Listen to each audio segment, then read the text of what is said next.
किसी भी एग्ज़ाम को क्रैक करने के लिए आपके वोकैबुलरी यानी वर्ड पावर बहुत ही स्ट्रॉन्ग होने चाहिए। लोग वर्ड पावर बिल्डअप करने के लिए ना जाने कितने बुक्स और कोचिंग्स के पीछे कितने सारे पैसे वेस्ट कर देते हैं। कई बुक्स तो धूल और मकड़ी के जाले खाकर किसी कोने में पड़े रो रहे होते हैं। और मैं बहुत सारे स्टूडेंट्स को अपने पर्सनल गाइडेंस में वोकैबुलरी सिखा रहा हूँ। इसके लिए त्रिगीतम 4 AM क्लब, जो यहाँ पर लिखा हुआ है त्रिगीतम 4 AM क्लब, इस ग्रुप को आपको ज्वाइन करना है। इसको ज्वाइन करने के लिए टेलीग्राम ऐप पे सर्च करेंगे त्रिगीतम, वहाँ पर आपको एक ग्रुप मिलेगा त्रिगीतम 4 AM क्लब, और वहाँ पर जाकर आप ज्वाइन हो जाएं। और अगर आपको डिटेल में जानने हैं पर्सनल गाइडेंस के बारे में, तो आप इस वीडियो के डिस्क्रिप्शन बॉक्स में जाकर चेक कर सकते हैं। और जो लोग टेलीग्राम नहीं यूज़ करते वे लोग मुझे इस नंबर पर व्हाट्सअप कर सकते हैं। बस आपको एक ध्यान रखना है कि इस पर आपको कभी कॉल नहीं करने हैं। हेलो एवरीवन, तो चलिए स्टार्ट करते हैं आज का क्लास। आज का क्लास आपका फिक्स्ड प्रीपोजिशंस का पार्ट नंबर 13, और ये आपका लिया गया है डायरेक्टली एसपी बख्शी बुक से। जो चैप्टर आपका है एसपी बख्शी बुक में प्रीपोजिशन, उसके लास्ट में मिलेगा आपको ये फिक्स्ड प्रीपोजिशन का टॉपिक। और ये यूज़फुल होता कहाँ है, तो क्लोज टेस्ट में, कॉम्प्रिहेंशन में और फिल इन द ब्लैंक्स में। चाहे कोई भी एग्ज़ाम हो, ये बहुत ही इंपॉर्टेंस रखता है आपके एग्ज़ाम के लिए, चाहे बैंकिंग का हो या फिर एसएससी सीजीएल का हो। अब इसके बारे में आप लोग जान ही गए होंगे कि क्या पीडीएफ है, क्या टेस्ट सीरीज़ है आपका, और त्रिगीतम 4 AM क्लब क्या है। तो चलिए स्टार्ट करते हैं। आज का जो फर्स्ट नंबर का वर्ड है एंटर। एंटर का अर्थ होता क्या है, तो इसका मतलब होता है प्रवेश करना, मतलब अंदर आना, प्रवेश करना, ये कहलाता है आपका एंटर। और एंटर के साथ यहाँ पर कोई भी प्रीपोजिशन नहीं दे रखा है। और कहाँ पर प्रवेश करना और कहाँ पर अंदर आना, तो किसी प्लेस के सेंस में, मान लिया जाए कहीं किसी रूम में प्रवेश करना, किसी के घर के बाउंड्री के अंदर प्रवेश करना, इस तरीके को प्रवेश करने को कहेंगे एंटर करना। और इसके साथ कोई भी प्रीपोजिशन नहीं लगा हुआ है। दूसरा जो है आपका, ये भी है एंटर, लेकिन इसके साथ इनटू आया है। लेकिन इनटू आते ही इसका मीनिंग चेंज हो जाता है। क्या है इसका अर्थ, तो इसका अर्थ होता है शामिल होना।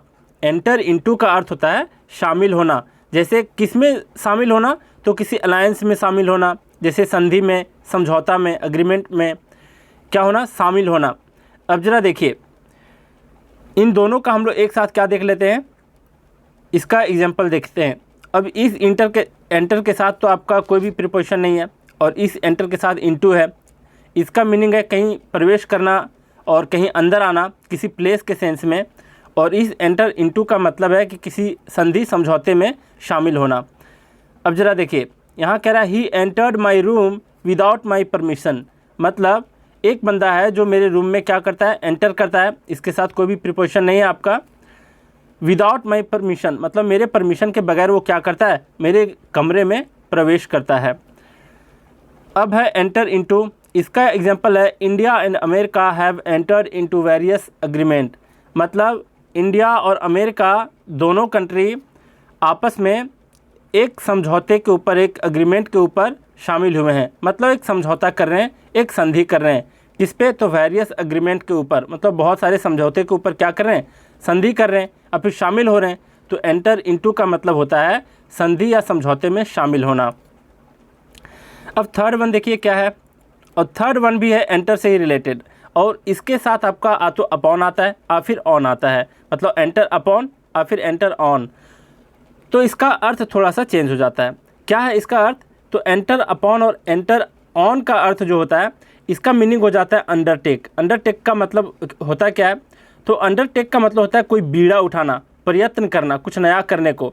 जैसे लास्ट जो हम लोग वीडियो देखे थे 12 नंबर का, उसमें एक आया था आपका एम्बार्क ऑन आया था। लास्ट वर्ड था आखिरी वीडियो में, लास्ट वर्ड था एम्बार्क ऑन।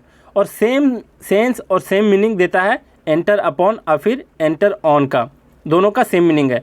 क्या अर्थ है इसका मीनिंग, तो शुरू करना अथवा फिर कोई नया काम को अपने हाथों लेना, ये सब कहलाता है आपका एम्बार्क ऑन और फिर एंटर ऑन और फिर एंटर अपॉन।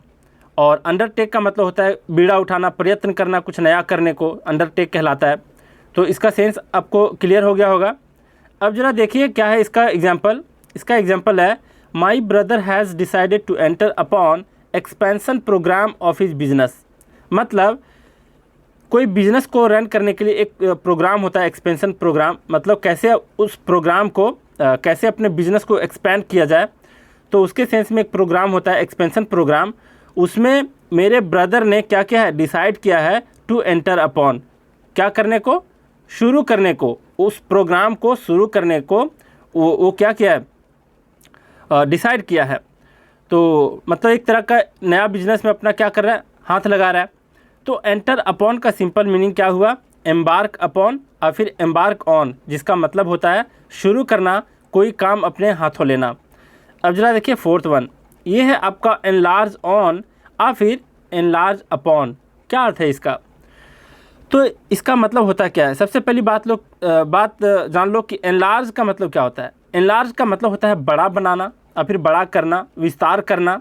लेकिन जैसे ही इसके साथ ऑन आ गया और फिर अपॉन आ गया तो इसका अर्थ हो जाता है विस्तार से कहना, विस्तार से किसी चीज़ को लिखना। ये कहलाता है आपका एनलार्ज ऑन और फिर एनलार्ज अपॉन। अब इसका एग्जांपल देखिए क्या है, यहाँ दिया I need not enlarge on the problem and waste your time, मतलब मुझे ज़रूरत नहीं है विस्तार से कहने की, अपने समस्या को विस्तार से कहने की और आपके समय को वेस्ट करने का, ये मुझे ज़रूरत नहीं है।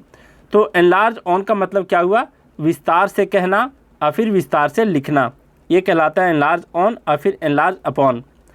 आप लोग जानते हो कला को, कि क्या कला है ऐसे टॉपिक्स को याद करने के, जैसे फ्रेजल वर्ब्स और आपका फिक्स्ड प्रीपोजिशन को। तो सिंपल है, रिवीजन, आपको बार बार रिवीजन करने होंगे। और मैं हमेशा बताता हूँ रिवीजन इज़ द की मंत्र ऑफ सक्सेस। दूसरे टॉपिक में थोड़ा बहुत कॉन्सेप्ट होता है, जैसे कि उसका रूट वर्ड होता है जिसको बोलते हैं एटाइमोलॉजी, और कोई ट्रिक के थ्रू याद करता है। और जैसे मैं इडियम्स एंड फ्रेजेस बताया हूँ एटाइमोलॉजी के थ्रू, कि कहाँ से वो उत्पन्न हुआ और कहाँ से वो शुरू हुआ, उसका मीनिंग क्या होता है। तो वर्ड्स को फिर सिर्फ रट्टा मारने की चीज़ नहीं है, इसके पीछे कॉन्सेप्ट भी होता है और इसके पीछे एटाइमोलॉजी भी होता है, कि कहाँ से ये जन्म लिया, कैसे ये वर्ड्स बना। उस तरीके से याद करने से आपको जल्दी याद होते हैं वर्ड्स। तो हर एक टॉपिक को सिर्फ रट्टा नहीं मारना है, लेकिन कुछ टॉपिक्स ऐसे होते ही हैं, कुछ वर्ड्स ऐसे होते ही हैं जिसको आपको बार बार रिवाइज करना ही होगा। तो बार बार रिवीजन को लोग बोल देते हैं रट्टा मारना, लेकिन ऐसी बात नहीं है। रिवीजन एक आर्ट है, एक कला है, जिसको मैं सिखाता हूँ पर्सनल गाइडेंस के थ्रू। आप लोगों को पता चल गया क्या है वो, आप लोग डिस्क्रिप्शन में देख सकते हो इस वीडियो का, उसमें मेरा व्हाट्सअप नंबर दिया है, उस पर आप मुझे मैसेज कर सकते हो कि सर मुझे ग्रुप को ज्वाइन करना है और फिर मुझे फॉलो करने हैं आपके इंस्ट्रक्शन को, क्या मैं गाइडेंस देता हूँ उसको फॉलो करने हैं। तो मैं सारा कुछ डिटेल में बताऊँगा आपको मैसेज में। अब बात ये है कि हाँ, ये है आपका एनलार्ज ऑन था। तो एनलार्ज ऑन तक हम लोग देख चुके थे। अब हम लोग आगे देखते हैं, यहाँ तक हम लोग देखे थे। अब है आपका फिफ्थ नंबर, ये क्या है, एंडोड विद। एंडोड विद का मतलब होता क्या है, तो इसका मतलब होता है गिफ्टेड विद। सेम मीनिंग है दोनों का, दोनों के साथ आपका विद आया है प्रीपोजिशन। तो इसका अर्थ होता क्या है, तो इसका अर्थ होता है प्रदान करने के सेंस में। जैसे भगवान ने आपको कोई अच्छा चीज़ प्रदान किया हुआ है और फिर किसी को कुछ विशेष मिला हुआ है, तो उस सेंस में कहते हैं एंडोड विद, एंडोड विद। अब जरा देखिए इसका क्या मीनिंग है। मीनिंग तो है गिफ्टेड विद, मतलब किस चीज़ से उसे नवाजा गया है भगवान के द्वारा, क्या वो गिफ्टेड है। जैसे हम लोग एग्जांपल ले सकते हैं इसी सेंस में, प्रदान करने के सेंस में। जैसे मान लो कहें कि man is the only creature, man is the only creature endowed with the power of laughter, मतलब मनुष्य ही एकमात्र ऐसा प्राणी है जिसे हंसने का गुण प्रदान किया गया है। तो इसका मतलब प्रदान करने के सेंस में है एंडोड विद का। अब यहाँ पर किसके सेंस में दिया है ये देखते हैं, ये है his wife endowed with both charms and talents, मतलब किसी बंदे की वाइफ के बारे में बता रहा है कि उसकी वाइफ जो है वो किस चीज़ से भरी पूरी है, वो किस चीज़ का उन्हें प्रदान किया गया है, गॉड गिफ्टेड है। तो चार्म्स एंड टैलेंट, मतलब सुंदरता और टैलेंट से वो भरपूर हैं। तो यहाँ पर एंडोड विद का क्या अर्थ आया, तो यहाँ पर एंडोड विद का अर्थ आया है आपका संपन्न होने के सेंस में, मतलब भरे पूरे होने के सेंस में। तो जैसे उनकी वाइफ भरी पूरी है किससे, charms and talents. Charms and talents को दूसरे शब्दों में क्या कह सकते हैं हम लोग, इसको हम लोग बोल सकते हैं कि beauty with brain, beauty with brain बोल सकते हैं। और जाहिर सी बात है आपको भी अगर कभी अपने लिए वाइफ देखना हो या फिर जो भी हस्बैंड देखना हो, बस मजाक के लिए बता रहा हूँ, तो कोशिश ये करना कि सिर्फ चार्म्स पे मत जाना, उसके ब्रेन पे भी जाना। मतलब ब्यूटी पे सिर्फ मत जाना, ब्रेन पे भी मत ब्रेन पे जाना, समझ रहे हो। और अगर दोनों हो तो बहुत ही अच्छी बात है। तो एंडोड विद का मतलब समझ गए। तो एंडोड विद का मतलब क्या बताया कि गिफ्टेड विद मतलब प्रदान करने के सेंस में, या फिर बोल सकते हो किसी को कोई चीज़ से भरा पूरा है, मतलब धन दौलत से भरा पूरा नहीं होना, कोई टैलेंट्स वगैरह कोई विशेष गुण से भरा पूरा होना, वो कहलाता है एंडोड विद। नेक्स्ट है आपका 6 नंबर एनामर्ड विद, इसके साथ भी विद आया है। और नेक्स्ट आपका एनामर्ड ऑफ। अब जरा देखो, एनामर्ड के साथ यहाँ पर जो मैं दिया हूँ ओ के बाद यू नहीं आया है, तो इससे टेंशन मत लेना, दोनों सेम वर्ड्स हैं। एनामर्ड यहाँ पर ओ है, यहाँ पर ओ नहीं है, बस अमेरिकन और आपका जो ब्रिटिश इंग्लिश होता है उस पर थोड़ा सा फ़र्क होता है, और कोई बात नहीं है, दोनों करेक्ट हैं। तो एनामर्ड विद का अर्थ क्या होता है और इस एनामर्ड ऑफ का क्या मतलब होता है? तो इसका मतलब एनामर्ड विद का मतलब होता है किसी पर्सन के सेंस में, मतलब लव एट फर्स्ट साइट, पता है ना आप लोगों को, लव एट फर्स्ट साइट, और वो भी किसी व्यक्ति के सेंस में। तो इसका मतलब हुआ एनामर्ड विद का मतलब प्यार हो जाना, किसी से मोहित हो जाना, एकदम मंत्रमुग्ध हो जाना, वो कहलाता है एनामर्ड विद। और नेक्स्ट आपका एनामर्ड ऑफ, मतलब किसी वस्तु के, किसी वस्तु, और फिर इसको थिंक के अंदर क्या क्या आता है, वस्तु आता है, और दूसरा चीज़ क्या आता है, बोल सकते हो किसी के बिहेवियर, किसी का चरित्र, किसी के कैरेक्टर भी थिंक के अंदर आता है। तो इन सारे चीज़ों से प्यार हो जाना, किसी को एकदम लगाव हो जाना, किसी के कैरेक्टर को देख करके, किसी के चरित्र को देख करके उस पर क्या होना, एक तरह से अट्रैक्ट हो जाना, तो वो कहलाता है आपका एनामर्ड ऑफ। तो इन दोनों में आप फ़र्क समझ गए होंगे, प्यार तो होना, लेकिन विद है तो कोई पर्सन के साथ प्यार होना, एनामर्ड के साथ अगर ऑफ है तो किसी थिंग, किसी वस्तु, जैसे मेले में कोई वस्तु बिक रहा है, खिलौना वगैरह, और आपका बच्चा गया हुआ है वहाँ पर, तो उसको देख करके वो अट्रैक्ट हो जाता है एट योर फर्स्ट साइट, तो उसको भी बोल सकते हो कि वो enamoured of that particular toys. तो ऐसे आप समझ सकते हो उसको। तो ऑफ लगा तो थिंक के सेंस में, किसी के बिहेवियर के सेंस में, किसी के एक्शन के, चरित्र के, कैरेक्टर के सेंस में यूज होता है एनामर्ड ऑफ। और एनामर्ड के साथ अगर विद है तो किसी पर्सन से प्यार होने के सेंस में है। अब जरा देखिए एग्जाम्पल दोनों का, ये है Rosalind was enamoured with Orlando at first sight. मतलब रोजलिंड देखिए एक कैरेक्टर का नाम है आपका, जब आप देखेंगे शेक्सपियर नाटक बहुत ज़्यादा लिखा करते थे। तो रोजलिंड जो है वो एक लड़की हैं और आपका ऑरलैंडो एक लड़का है। तो रोजलिंड को इससे प्यार हो जाता है एकदम फर्स्ट साइट पे, पहली नज़र में उन्हें प्यार हो जाता है, वो मंत्रमुग्ध हो जाती हैं। तो यही है कि एनामर्ड विद का मतलब है मंत्रमुग्ध हो जाना, मोहित हो जाना। और नेक्स्ट है आपका दो it was their first meeting, यद्यपि यह उनका फर्स्ट मीटिंग था, he was enamoured of her talents, और वो व्यक्ति उससे क्या हो गया, एक लड़की के टैलेंट से एनामर्ड ऑफ हो गया। तो यहाँ पर देख रहे हो आप कि किस चीज़ से मंत्रमुग्ध हुआ, वो उसके टैलेंट से, ना कि उससे। बात को समझना, अगर ऑफ है तो उसके टैलेंट से, और अगर विद है तो इस पर्सन से। यहाँ पर देख रहे हो पर्सन के पहले विद आया है और किसी के टैलेंट, किसी के कैरेक्टर से पहले ऑफ आया है। तो इस चीज़ को ध्यान रखना। वैसे मुझे लगता है कि अगर आप लोग शुरू से देखते आए होंगे ए फिक्स्ड प्रीपोजिशन का चैप्टर, तो बहुत ज़्यादा सेंस आपके दिमाग में बैठ सा गया होगा कि विद है कहीं पे तो कोई पर्सन के सेंस में, एट है और फिर ऑफ है तो किसी के बिहेवियर, कोई थिंग के ऊपर, ऐसे ही चर्चा करता है। तो ऑफ और एट का सेंस आपके दिमाग में एक बैठ सा गया होगा अभी तक, और विद है तो पर्सन से रिलेटेड बातें कर रहा होता है। अब देखते हैं नेक्स्ट हम लोग, नेक्स्ट है 8th नंबर, देखो क्या है, ये है एनरेज एट, और नेक्स्ट है आपका एनरेज विद फिर आ गया, मतलब एक पर्सन से, और एट है मतलब फिर से कोई थिंग, और फिर किसी के एक्शन, किसी के कारनामे, किसी के बिहेवियर को लेकर के बातें कर रहा है। तो इस चीज़ को ध्यान में रखते जाना आप लोग, धीरे धीरे आप में एक चीज़ इनकलकेट हो जाएगा। तो एन लार्ज एट है तो किसी थिंग और फिर एक्शन की बातें कर रहा है, बिहेवियर की बातें कर रहा है। यहाँ पर है एग्जाम्पल में, अच्छा पहले इसका मीनिंग देख लो क्या है। एनरेज एट का मतलब होता है, दोनों का मतलब होता है, एनरेज विद और एनरेज एट दोनों का मतलब होता है गुस्सा हो जाना। लेकिन यहाँ पर है एट के सेंस में कि किसी के कुछ कारनामे से, यानी एक्शन, एक्ट से, या फिर किसी के बिहेवियर से क्या हो जाना, गुस्सा हो जाना। और उस बिहेवियर का वहाँ पर मेंशन किया रहेगा आपके एग्ज़ाम के सेंटेंस में, और यहाँ पर एक व्यक्ति को मेंशन किया रहेगा, उसके पहले ही विद आएगा आपका। और यहाँ पर है कि किसी व्यक्ति से गुस्सा हो जाना। यहाँ पर आप समझ जाएंगे एग्जाम्पल में, देखिए यहाँ पर है the teacher was enraged at the students insolence. Insolence का क्या अर्थ होता है? तो इंसोलेंस का अर्थ होता है ढिठाई, मतलब उदंडता जिसको बोल सकते हो, और फिर अक्खड़पन जिसको बोलते हैं, मतलब मुंह लगना, जैसे बड़ों का मुंह लगना, एकदम बातें नहीं सुनना टीचर का। तो उस तरीके का जो बिहेवियर होता है उसको इंसोलेंस बोलते हैं, उदंडता बोलते हैं, अक्खड़पन बोलते हैं। तो टीचर क्या हुआ, गुस्सा हो जाता है किसके ऊपर? एट द स्टूडेंट्स इंसोलेंस, मतलब स्टूडेंट्स पे नहीं, उसके इंसोलेंस के ऊपर, उसके उदंडता के ऊपर वो गुस्सा हो जाते हैं, गुस्सा करने लग जाते हैं। तो एनरेज्ड एट के बाद क्या है? किसी का बिहेवियर की बातें कर रहा है। यहाँ पर है the teacher was enraged with, देखो विद है किसके साथ? किसी के बिहेवियर नहीं, किसी स्टूडेंट के ऊपर। क्यों? फॉर हीज इंसोलेंस, उसके उदंडता के लिए। तो फॉर यहाँ पर इसके उदंडता के लिए एक नया प्रीपोजिशन आया है, लेकिन विद जो प्रीपोजिशन यहाँ पर आया है वो इस स्टूडेंट के लिए आया है, इसके लिए आया है। तो आप समझ रहे होंगे दोनों में फ़र्क समझ में आ गया होगा आप लोगों को। अब जरा देखिए नेक्स्ट वन क्या है। नेक्स्ट वन है एक्सल्ट ओवर, और यहाँ पर है एक्सल्ट एट।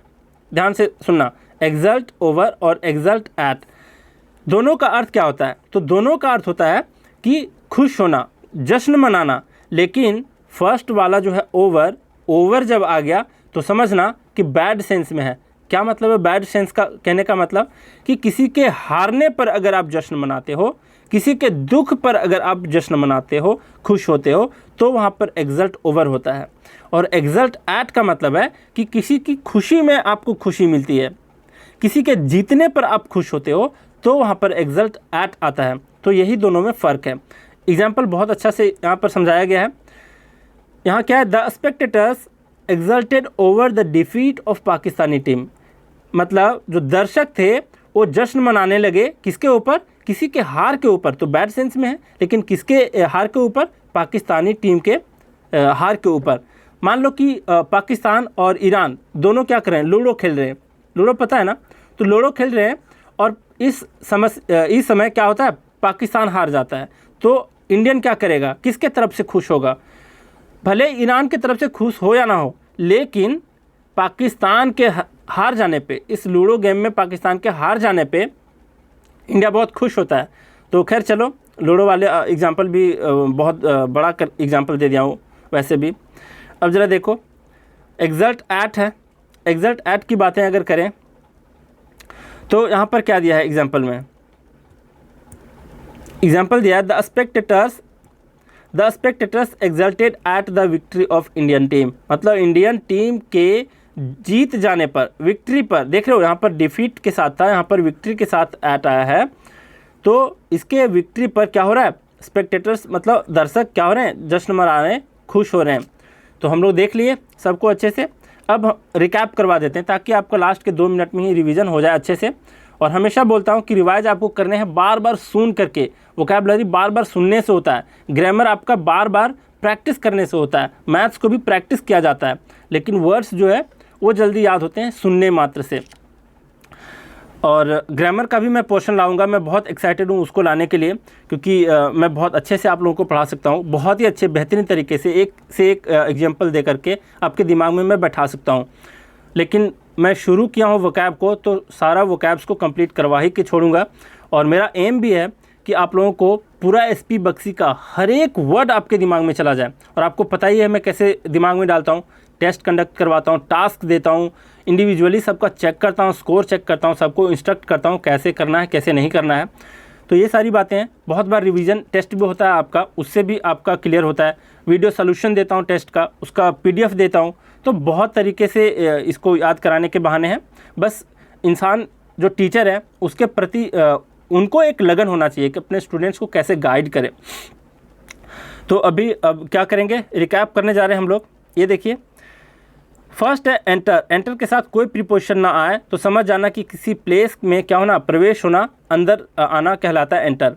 नेक्स्ट है एंटर के साथ इनटू। इसका मतलब है कि शामिल होना किसी संधि, किसी समझौते में।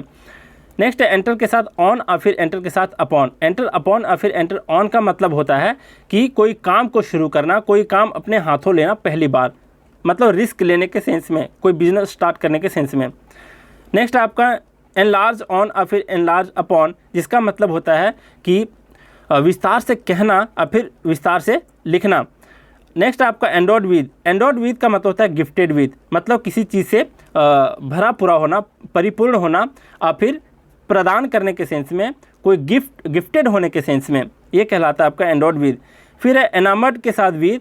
इसका मतलब क्या है? तो इसका मतलब होता है कि love at A first sight, मतलब प्यार हो जाना, मोहित हो जाना, मंत्रमुग्ध हो जाना किसी व्यक्ति से, तो ये कहलाता है आपका एनामर्ड विद। नेक्स्ट है एनामर्ड के साथ ऑफ आया है, मतलब किसी वस्तु से, किसी के कैरेक्टर को लेकर के, किसी के बिहेवियर को लेकर के, किसी के चरित्रवान होने को लेकर के क्या होता है, मोहित हो जाना, वो कहलाता है एनामर्ड ऑफ। इसके साथ ऑफ आता है, मतलब थिंग के साथ ऑफ और विद के साथ पर्सन। अच्छा, एक चीज़ अब आप लोगों को क्लियर हो गया ना कि थिंग जहाँ भी मेंशन किया है वहाँ पर क्या चीज़ होता है, तो अक्षर होता है कोई वस्तु और फिर किसी का बिहेवियर, किसी का कैरेक्टर, किसी का चरित्र, यही सब आता है थिंग के अंदर। तो ये चीज़ आप लोग कंफ्यूज मत करना।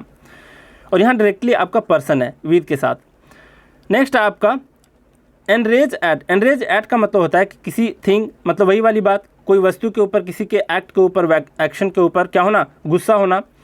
नेक्स्ट आपका एनरेज के साथ विद, तो यहाँ पर किसी व्यक्ति से गुस्सा होना।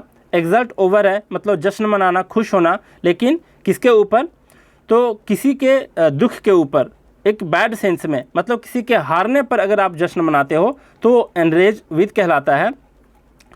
एनरेज विद नहीं, मतलब एक्सल्ट ओवर, सॉरी यहाँ पर देखना 10th नंबर में एक्सल्ट ओवर है।